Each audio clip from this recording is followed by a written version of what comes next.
Thanks so much, everyone, for coming to our live recording of our first Pints and Podcast. Maybe there's going to be more. Who knows? I think there will be more. Hey, this is a brewery. Let's get loud like it's a brewery real quick. Yes. All right, there we go. You're better at this than I am. like Kris. I just wanted to make sure people weren't mistaking this for like a funeral party or something else. We got to get some energy. Feel free to laugh. That's right. We'll have some fun tonight. Good to have everyone out here. Thank you. Hey, let's start with a quick cheers, everyone. Cheers. Thank you for coming out. Thank you for being here. See, your show is called Manufacturing Happy Hour, so you're the professional at this type of recording. Yes, obviously. I've done a few of these before. The typical podcast is over drinks. I mean, Kris, you're an alumni though of Manufacturing Happy Hour. Yes, I am. And it's been over 4 years since you and I did our podcast. It was late in the pandemic days. Yes. But you and I met up, and we sat at opposite ends of this giant boardroom table, kind of like you would in like a medieval environment, right? When you picture like a king and a queen like having a meal together. We were very far apart, but yeah, Yes. it's been good interacting with all of you over the years, and I'm ready for some fun tonight. I do remember that day very clearly. You were very cool. I was very nervous because I had never done a live podcast before, and he brought beer. So we were at the office. He had some Blue Moon for me, and it was, you made it very comfortable. If Amorphic had existed at that time, I would have brought some, been here. like a wheat beer from Amorphic, probably. Okay. You're right. It was a twinkle in Ron's eye at that time. But anyways, what are you drinking right now, Kris? I am drinking a hazy IPA. It's called DDH something. Fluffy Yes. logic. Yeah, Do you know thank what DDH stands for? Double dipped hop. Ooh. Close. Ooh. Very close. Ron, what do you got? I'm drinking Bia Oi. It's maybe the only Vietnamese rice lager made in the country. Oh, interesting. All right. And Kris with a C.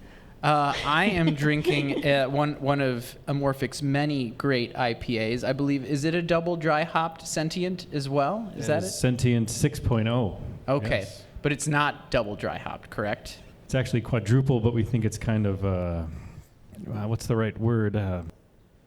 It's patting yourself on the back too much. Just put quadruple dry hopped on the can, so we don't put it on the can. Yeah, you wanted to appear humble, is what I'm hearing. Yes. And one thing we do, like in the manufacturing industry, is we use a lot of acronyms. But can you, if you were having a drink with someone and they were learning what DDH is for the first time, double dry hopping, how would you describe it for someone, Ron?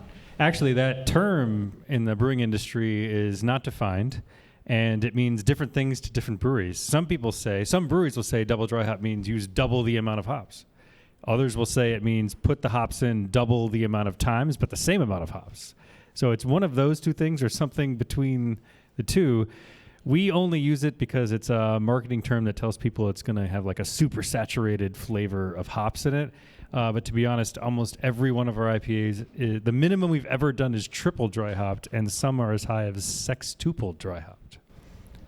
That would be really not humble to write sextuple dry hopped. You really? Why have you not named a beer sextuple dry hop, double dry hop, or sextuple dry hopped before? I feel like that would sell well amongst the beer nerd community. And among people that don't know that sex is also a prefix for the number 6.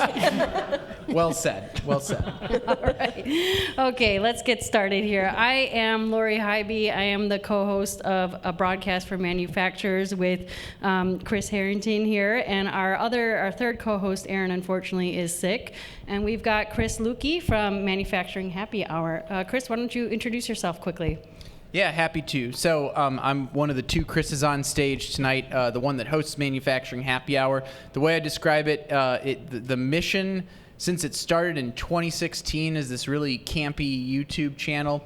It's all about talking about the trends and technologies and issues impacting the manufacturing industry, the same way you would discuss that type of stuff over a cold one with someone, right? Getting beyond the acronyms and the buzzwords and things like that, and just getting real about the issues that impact our industry. And the most fun way to do it is literally over a beer with all of you at a spot like Amorphic Brewing here in Milwaukee. So give it up for yourselves. Thanks for coming out tonight. Thanks for hanging out with us. Yeah.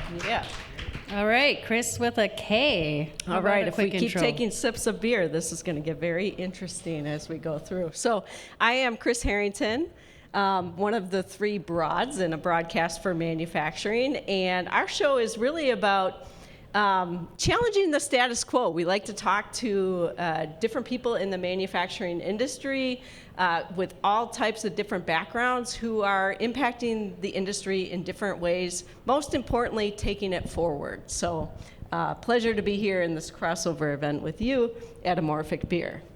And how about a little bit about what you do when you're not recording podcasts? Oh, yeah, that side job, GenAlpha Technologies. Yes, so I am the CEO of GenAlpha Technologies. We work with manufacturers and distributors, and we help them sell their equipment and parts online. All right, and again, I'm Lori Highby, CEO and founder of Keystone Click. We are a strategic digital marketing agency serving the manufacturing and construction industry. And today, not only do we have this amazing crossover event, but we are interviewing Ron Hockersmith, who is the owner and brewmaster of Amorphic Beer. We are at his brewery. Amazing, awesome experience here. So a little bit about Ron. He grew up in Arizona and studied mechanical engineering at Arizona State University and the California Institute of Technology. After stints in gas turbine engine design and research on the mechanics of viruses, he ended up in Milwaukee at GE Healthcare. Ron became a Lean Master Black Belt and led teams in new product introductions at GE for 14 years before transitioning to a VP of Engineering role for an international defense contractor. Ron retired early in 2020, and after fixing everything there was on his 1903 Victorian home, he got bored and started working part-time at a brewery before joining forces with former colleagues to start Amorphic Beer. Ron, welcome to the show. Thank you. What a resume. I don't know if it's normal, but yeah. The weirdest part is that someone from Arizona moved to Wisconsin and loved it, so yeah. That is crazy, absolutely. But you're a hockey guy, so like that makes... I was even a hockey guy in Arizona, so I was considered weird there, and now I'm just normal. Fair, okay. Weird is good. I Well, like welcome weird. home I like then. weird. Weird is not a bad thing in my book. Let's start with some questions here for you. So how did working in a large manufacturing environment impact what it is that you're doing today in Amorphic Beer?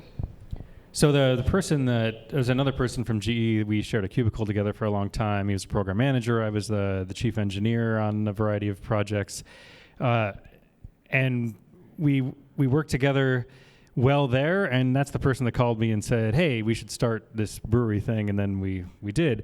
But a lot of the same approaches to things that we did there, we end up using here. Like GE kind of founded, I would say, modern leadership, although they split recently, and it's maybe not as good as it used to be, but that's because I left, so it had nothing to do with me. Okay. The adoption, at least in the United States, North America, for like the Toyota, the lean manufacturing thing was heavily embraced by GE. Early, it went along with the Six Sigma and Design for Six Sigma philosophy.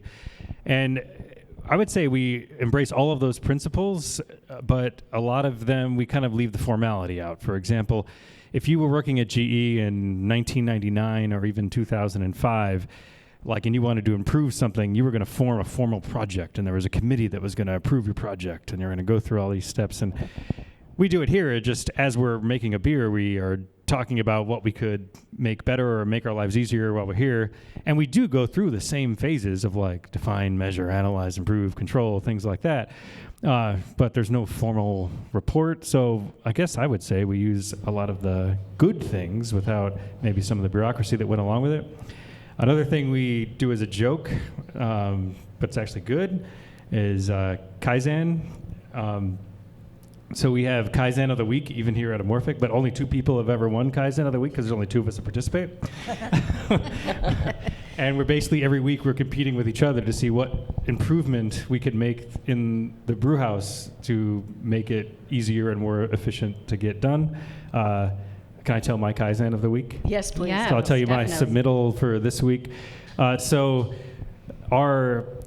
we use a lot of carbon dioxide in the brewery. That's how it gets the bubbles. We use it for other things as well. It's how we push the beer out the tap system. When we first put that in 3 years ago when we opened, we used this braided vinyl hose, and we ran it all throughout the brewery in this network. But it's not the best. Braided vinyls puts plastic. If it gets hot and cold, it kind of expands. So we started to get these leaks popping up all the time everywhere. We're constantly fighting these leaks. So we decided to do like a real brewery would do that makes way more beer than we do. And we hard plumbed it with copper in the whole way, so you don't have all these pesky leaks and plastic growing. Although this podcast probably almost didn't happen and the tap room almost didn't open today because we flipped the switch to the new system. It didn't work, but we fixed it quickly. So I'm submitting that tomorrow for the Kaizen of the week, and I think all my business partner's going to have is like he slightly improved the keg washing process by 30 seconds or something. Well, we're rooting for you Yeah. here. Sounds like there might be a clear winner this week. We don't have a tally of who's winning overall. Well, and you also designed a lot of your brewing equipment too, right? Yeah, some vendors that we started working with really liked that. When they would send us, well, here's your drawings, be like, well, no, we're not doing it like that. We're not doing it like that. We're doing it like this. Some of them really liked that. Some even offered us jobs. But other ones were just like, well, this is how we do it. We're not changing. We're not doing those types of things. But the good news about that is we also do all of our own maintenance. Anything breaks in here, we fix it. But if it breaks, it might also be our fault because we probably designed it too. So it turns out that a couple of mechanical engineers running a brewery that are also handy and fix their own cars and change their own oil that kind of goes together. Cool. I've got a bit of a two-part question for you, Ron. Are there other things that you do, thanks to your background, working as an engineer at a large company, that other small craft breweries, other owners of breweries, other brewmasters, are there things that you do that other spots just aren't even thinking about, that you think help in your business, the way you make beer, etc.? I think I'll try two of those things. So I was on a very technical side. I mean, as I was explaining to Kris earlier, there's a pattern on the bar that's related to a solution to a partial differential equation. We try and apply some of those methods to beer as much as we can. So, for example, the beer that you're drinking before we even made it, we had predicted how those terpenes are these sulfur-containing hydrocarbons that are in beer and marijuana, actually, that give it the flavor, but we have models that predict this type of stuff. I'm sure some breweries do this, but I would say it's pretty rare, and of our size, I'm sure like Miller, and well, I know Sapporo, because a lot of the models we have are based on technical papers written by Sapporo, by grad students in Japan. Luckily, Google Translate. So that's one example. The other one, and there's actually one of our team members in the audience, so this may either be a surprise or she'll say that I'm lying. We'll find out. I mentioned GE was like great at leadership development and developing leaders, and a lot of leaders went and became leaders at a bunch of other companies from GE.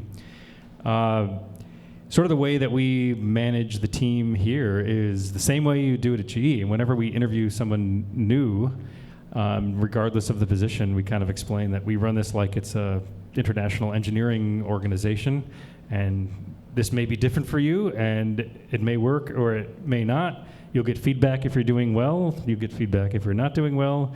Your compensation will depend upon how you're doing. All of these types of things, which I don't think are that common, and especially like working in a taproom environment.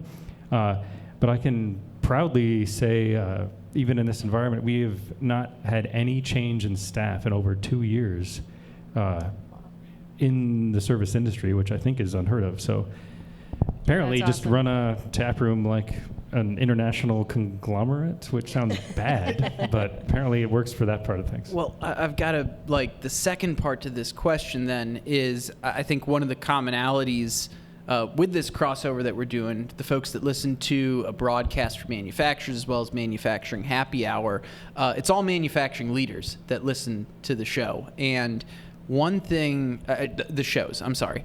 One thing I think a lot of folks can learn from you is in the craft beer industry, it's interesting. You opened a little over 3 years ago, basically at the end of the craft beer boom. Like anyone could open a craft brewery between 2010 in like 2018 and kill it, because Launch with I got a blonde and an amber, and I'm launching, right? Yeah, exactly. Like, you didn't need to know, like, because you were a craft brewery, people were going to show up. That's not the case anymore. Here in Milwaukee and a lot of other spots, we're seeing consolidation. We're seeing craft breweries shut their doors. But one thing that I really like and admire about Amorphic Brewing is you seem to have the business savvy, and you seem to be doing just fine as a business, like, despite the fact that maybe your industry isn't having an upward, moment right now.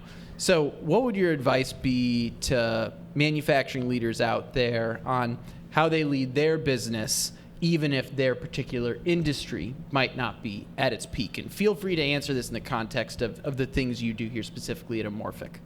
And then let them decide whether or not it applies, right? Yeah. Exactly. Well, like, going back to your other question about what we do differently, I don't know if this is the case, and I know it's not the case for most, but I'm sure there are others.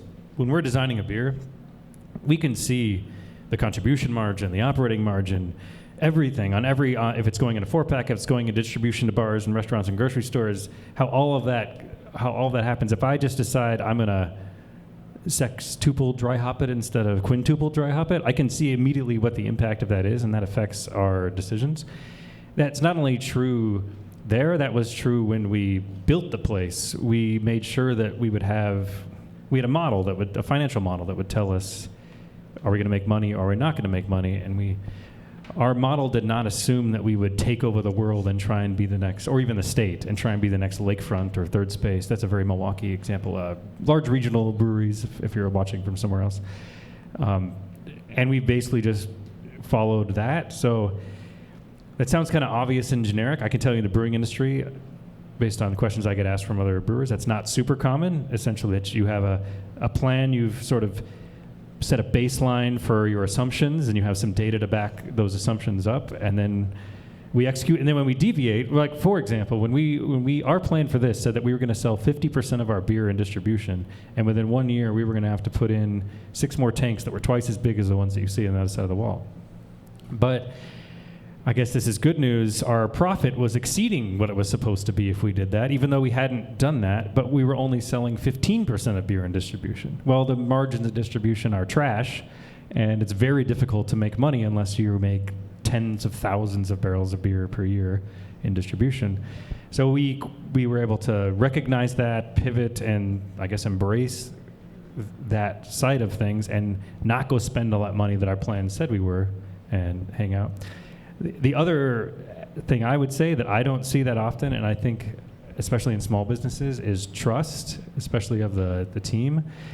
I'm trying to see if there's smirks coming from my team members in the back, of course, but no one's ever worked for me that I don't trust, and it doesn't matter if I'm working in defense contracting for GE or at the brewery. So you trust them, you empower them to do the right things. We don't really have a manager here in the tap room. Everyone who works here is the manager. They decide if how to make the situation right if something goes awry. I don't think that's that common here in the industry, and I would guess that empowerment and trust is not that common in a lot of, even in manufacturing operations, even if someone might say that it's their goal. Yeah, I mean, I heard a few different things in that answer. I mean, you started by talking about real-time information in terms of the impact of your product. You talked about looking at just what the impacts are going to be to your business. It is a little shocking to hear that a lot of craft breweries aren't doing that, but we don't make any decision. I mean, we even sometimes debate, should we buy this $36 thing? I mean, that's probably too far. That's probably bad. That's a bad example, but we do debate that. I hear you. We model it, like, how is this going to affect our results? But I also like how you ended with the people, and that's a common thing that I hear on my show. Lori, Kris, I'm sure you hear it on your show all the time, right? That you have that empowerment, you've created that culture that makes having all the technical know-how and all the business savvy, work, because you've got the people here to help back it up as well. So, great answer. Thank you for sharing that. Yeah, I love that. I want to add, I appreciate the conversation around trust. Patrick Lencioni, which is a fantastic author and motivational speaker, especially around leadership. His book, 5 Dysfunctions of a Team. The number one first layer of having any sort of success in a business is trust amongst the team. So thank you for putting that out into the universe. Something a mentor told me at GE, who also, his number one thing was actually, you might like this with your podcast in particular, he often said that one of the ways to succeed was to network over beers with people, which seems to be exactly lined up with yours. No, another thing this person said was that don't form your team, don't try and hire for like the perfect team, because you'll never find the perfect people to fit into the perfect cogs for the perfect team. Find what your people that you have or can get are very good at, and then build your organization around that. And even here, we do that. For example, I think I'm here too much, and I don't want to be here 70 hours a week anymore. So I'm trying to find a way to only be here 20 hours a week. And we're trying to find a way to do that with the people that we already have and trust, instead of hiring some new person that we'll have to figure out what happens that we think is going to be perfect. Probably isn't going to be perfect. Yeah, and I just have to also jump on the trust bandwagon here, because there was a book that I read, and I'm not going to remember the author, but Speed of Trust. I don't know if you guys have heard of that book, but it really resonated with me because it talked about how quickly organizations can adapt to change, which is one of the biggest challenges for organizations when there's trust amongst the team. And in life and in business, we're always challenged to change and innovate and do things quickly, and trust is the key to all of that. So, that resonates. I think it resonates with all of us just because we're also small organizations trying to do good things in the world. So, awesome. So, I'm curious to know, how is working for yourself different than the responsibilities you had in working for a large organization? Can you just tell us a little bit about that? So I'm what's called a cusper in terms of generation. I think I'm technically Gen X, but I'm on the cusp of being millennial. And I've heard that millennials tend to, you work so you can live, right? And when I was in my corporate career, I only went to work so that I could do the things I wanted to do outside of work. I don't know if I just offended anyone. You act like a millennial. Yeah, I'll just throw that out there. Most of our conversations revolve around snowboarding and other ridiculous topics, so I'm giving you I'm either a very old Gen X or an early millennial, yes. You threw me off. Remind me again. Working for yourself. Yeah, working Yes, for yes. yourself and the different responsibilities. So one of my nicest things is I never really liked sort of the vacation policies and things that occur. It didn't matter if I was the vice president of engineering running an organization with 300 engineers. Like, I still had someone that I had to let know that sometimes wasn't even in the country that I was gonna have to do, that I was gonna go snowboarding for a week or something like that. Well, now I just kind of decide what I want to do, and that sounds kind of obvious, but I think how that also plays in is this particular business. Lori and I have argued about this over beers, discussed this over beers at least a dozen times. We don't argue, Ron. I would not say that this is not a growth business. Like, we are not trying to take over the world, and we have passed on several opportunities to make a lot more beer because it's a lot of work, and we didn't do this to work even more than we're doing it now. And I mean, when I was at GE or any of the 3 Fortune 500 companies I worked for, you would not pass on some of these things. So here we can decide, well, we're already satisfied with our performance, and we're going to say it's okay, and we're going to continue and enjoy the success we have. Whereas I remember sitting in all hands meetings at various companies, and they'd be like, we made $2 billion this year, but we're going to lay off a bunch of people because our goal was to have double-digit growth of 10% or whatever. Here and I understand why that is a duty to the shareholders and so forth. Here we don't have that. We can just decide, well, we could spend the next 6 months doing capital investments and doing construction, and instead we choose to enjoy the life we have and balance working with this. So that's the biggest difference that I would say. A beautiful answer. Yeah, it's the question of when is enough, right? And sometimes when you work for those large organizations, there really never is enough. You have to keep going. But when you get to do it for yourself, you get to decide what that is. It may even be legally required that you keep going. Yeah, in the case exactly. of Yeah. large companies. Oh, I appreciate that answer. Excellent. Yeah, great answer. And you commented on this pre-show that we're all entrepreneurs on the show right now, which is really fun and exciting. 4 different business owners, small business. Is it fair to say small business owners, Kris? Okay, I wasn't sure. Oh. Like I feel like You're not You're mega kicked yet. out. Please, you're too big. like Enough isn't enough for me. Sure. Okay. So 4, but regardless, 4 different business owners on this stage does not usually happen, at least on my podcast, right? I feel like there's, someone's a leader at a large enterprise. There's usually someone in the mix that doesn't fit that. But to have 4 entrepreneurs on the stage at the same time might be a first for Manufacturing Happy Hour. I don't know about a broadcast, though. Well, Erin is not a business owner. That's so, true. She would be here. Which is She's here in okay, spirit. by the way. I Yeah, want to be absolutely clear on nothing that. wrong Most with of that. us spent We a love lot. Erin. We miss her. We wish she was here with us. This is a good point to transition to the next part of our show. So the Broadcast for Manufacturers show has a kind of a 2-part per episode.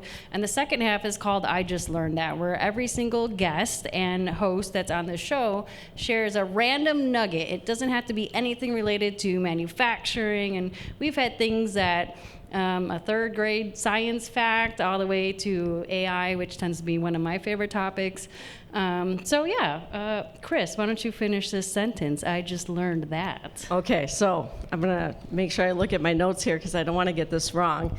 Since we are here at Amorphic and we're talking about beer, I just learned that in ancient Egypt, beer was used as payment for workers and was believed to give laborers the strength to build structures like the pyramids.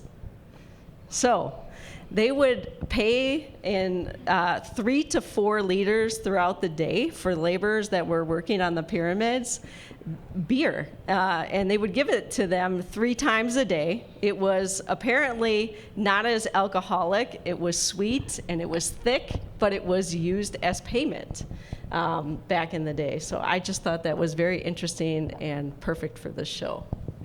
It was that same time period. It's also defined by anthropologists. The way one of the metrics they use is once beer starts being produced, they define it as civilization.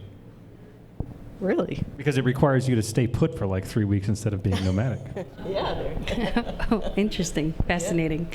I feel like you told me that one point in a random beer conversation. Yeah. So, Kris, what did you just learn? I'm going to give 2 quick answers to this. The first one is something I was just reminded of, but I learned a long time ago. So I think it still counts. I think it still counts as something I just learned. But the 90s rap, rock, hip-hop, reggae band 311, their original name, does anyone know this? 712? No. Clever answer, but no, it was not 712. 311's original name was the Fish Hippos, which is an incredible name for a band, but probably not one that if you want to have Can I use that as a beer name? I'd take that all day long. If you, I would you love get it. the credit for it. I would love it. Yes, as long as you give me credit, you can use fish. Like I'm not the one that has any sort of trademark over this. So yeah, like don't ask me, but yeah, go ahead, make a beer called Fish Hippos. Yeah. 311's name used to be Fish Hippos, and they announced the name change on stage while they were opening for legendary band Fugazi. So what a way to make that announcement. That's the first thing I learned, but I want to do something that's a little more on brand for that because I didn't really see any head nodding to that in the audience, so I'm just probably really out there right now for most people. I learned what a corporate venture studio is recently, and Tell us. I was on a trip to Pittsburgh, and it's like an incubator. I was doing an interview at a systems integrator that has grown considerably over the years. Their name is Premier Automation, and they recently started a segment of their business called Premier Labs, where in-house they basically run their own incubator for new ideas that could be productized, could be turned into a new business line. So very much as someone might think of like an accelerator, like Y Combinator, for example, they're doing this in-house to try to create new product lines around new ideas. But since they're not like bringing in a cohort of founders or something to do it, it's not an incubator. It's referred to as a corporate venture studio. So that was something that I thought was really interesting recently that was relevant to this conversation. Certainly more relevant than 311 previously being the fish hippos. So those are my two answers. Is that where like the intrapreneur kind of mindset comes into play too a little bit? I would say so. I honestly, this is going to get really meta, but I think it's like an entrepreneurial, like founder of a company, like bringing entrepreneurship into the company. So it's like entrepreneurial again. Yeah. Intrapreneurship is probably the simple way to describe it. Yes. Okay. Great. All right. Well, I'll go now. So if you think of that plant, this is really interesting that I learned. The holly plant, which is normally around the holidays season, very spiky, pointy leaf.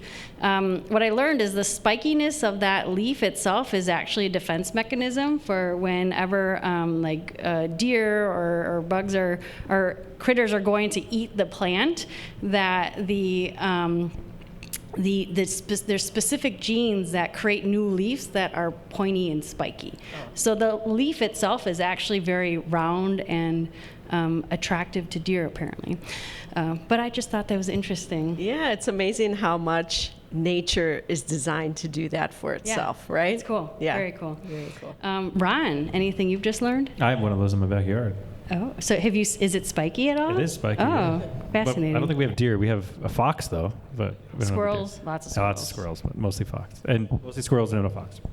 I have two answers, too, but I don't think either one is not as deep as yours, maybe. The two things I've been thinking about this week and learning about are I'm going snowboarding this weekend, and the place I'm going is getting 8+ inches every day and has got several feet for the past couple days, so that's very exciting. So I just learned that I'm going to have a good time this weekend. I like that answer. Maybe a slightly more advanced thing is some of you may have heard about this tariff thing. So I've been trying to learn more about that. So I think that I've learned that 60% of aluminum that goes into cans for beer is from Canada. So we're trying to figure out where in the supply chain do our cans cross the border to guess how much this is going to mean that our 4-packs are going to go up in price. But I haven't quite figured that out yet. I'm still working with our supply chain, but we order our cans from a place in Chicago. They get printed there. We actually print, I'm kind of wavering here, but it prints directly on the cans. There's no label, and it's very recyclable. But I don't know if that aluminum can is made in Canada and then shipped to Chicago. The company that we buy them for is a Montreal-based company, so that's possible. That's why, if you notice the Palace of Cans, it says merci on them in there, because they're from Montreal. Quebecois. Or do they just ship the raw aluminum to a facility in the United States? If the latter is true, maybe it's only 30 cents per 4-pack, but it could get kind of out of hand depending on when they cross. So this is what I've been learning about this week. It's kind of somber, I guess, but what a wonderfully that's what's going on. Yeah, what a wonderfully specific. Your second answer, not the first answer. What a wonderfully specific and relevant answer and topic for all of our audiences right now, because I have a feeling throughout all of 2025 and probably beyond, people are going to be constantly having the tariff conversation and trying to navigate their businesses in lieu of that. Yeah, I think it's a perfect way to sum up what's on the mind of many manufacturers right now as they're thinking about the impact of tariffs. So I've been at a couple conferences where this was very relevant. Right now, it's part of conversation for everyone. So perfect. Yeah, way to wrap it up. All right, that being said, Ron, if any of our listeners and viewers were interested in getting in touch with you, what's the best way that they can reach you? The best way... meet you in the brewery. That I would was be going the to say, best. show up to Visit Amorphic Amorphic Brewing and Beer. buy a beer. Especially, I'm almost here when we open every day. I usually leave about an hour after we open because most of the work takes place before. Otherwise, if you actually just go to the website and click an email, that comes to me. So, it looks like it's fancy and it's hello@amorphicbeer.com, but that really just goes to me. All right. And since this is a crossover show, I think it makes sense that we all share our contact details. So, Kris, how can folks get in touch with you? Yeah, look for Manufacturing Happy Hour wherever you get your podcasts. iTunes, Spotify, YouTube, plenty of other niche platforms beyond that. But that's the best way to find the podcast, whether it's video or audio, or connect with me on LinkedIn. Kris Luecke, my last name is 6 letters. It's Luecke. That's a great way to connect, have a conversation as well. So we'll keep it at that. But if you search Manufacturing Happy Hour, it's going to be like the first 10 hits on Google, whether it's my website, Spotify, etc. You're going to find me there. All right. And Kris with a K. Yes. So you can find me on LinkedIn at Christina Harrington, or you can visit our website, GenAlpha.com. And me, I'm very active on LinkedIn as well, Lori Highby. Visit the website, KeystoneClick.com, and you can follow a broadcast for manufacturers on all the standard podcasting syndication websites. All right, that's all we have for today. Typically, I say this is 3 broads, but right now it's 2 bras and 2 bros with 4 beers. Call me whatever you want. We want you all to go out there and make something awesome. And I'll add my tagline as well. Stay innovative, stay thirsty, and thank you for coming out and joining us for this conversation tonight. Cheers, everyone. Thank you. Thanks for coming. Cheers. Cheers. Thank you.